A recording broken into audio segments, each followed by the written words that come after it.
So, good afternoon, sir.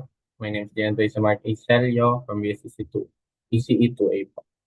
So, program exercise number 5 po. Run lang po natin yung first code. And yung una po is giving information po sa about for loop.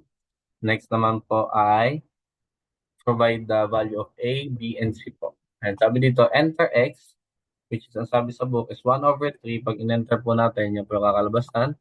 First, rational, long, exponential, x, short exponential, short, and value of x which is 0.332.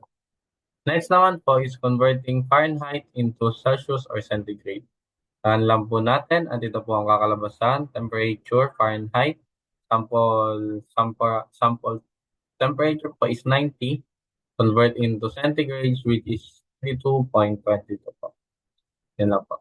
Next, since ang seat number ko po is 23, ang napunta po sa akin is finding the calculation of formula ng cone surface area po. Enter lang po natin run lang po natin yung code.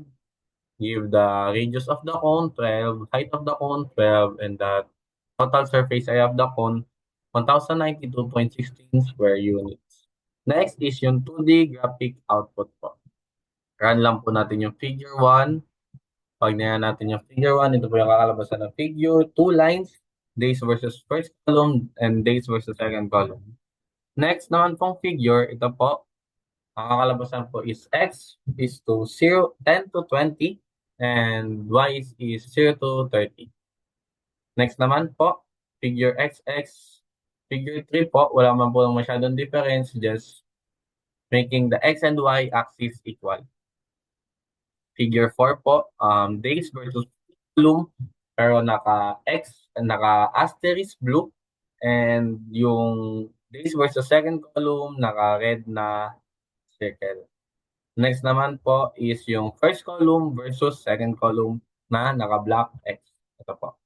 And after that, gagawin po natin siyang ascending na graph, which is ito na po. Yan. Yan po yung kaninang black X ng ascending po na first versus second column. Next, sabi dito, draw a circle, given naman yung code.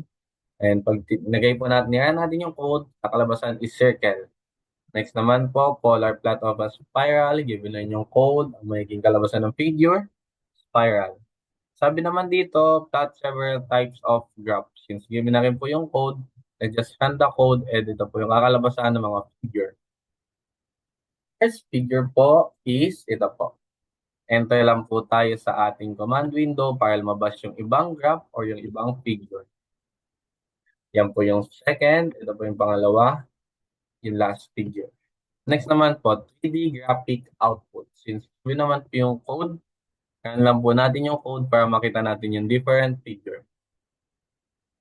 First figure, ito po. And enter lang po sa command window, new figure, another enter para sa bagong figure. Next naman po is mathematical function naman po. Ito po yung code ng mathematical function. Pero since sabi dito gagawa tayo na separate sheet or separate file ng F1, run natin yung F1, separate file ng F49, run natin yung F49, and run natin yung code ng mathematical function, kakalabasan po yung mathematical function value. Yun lamang po. Thank you, sir.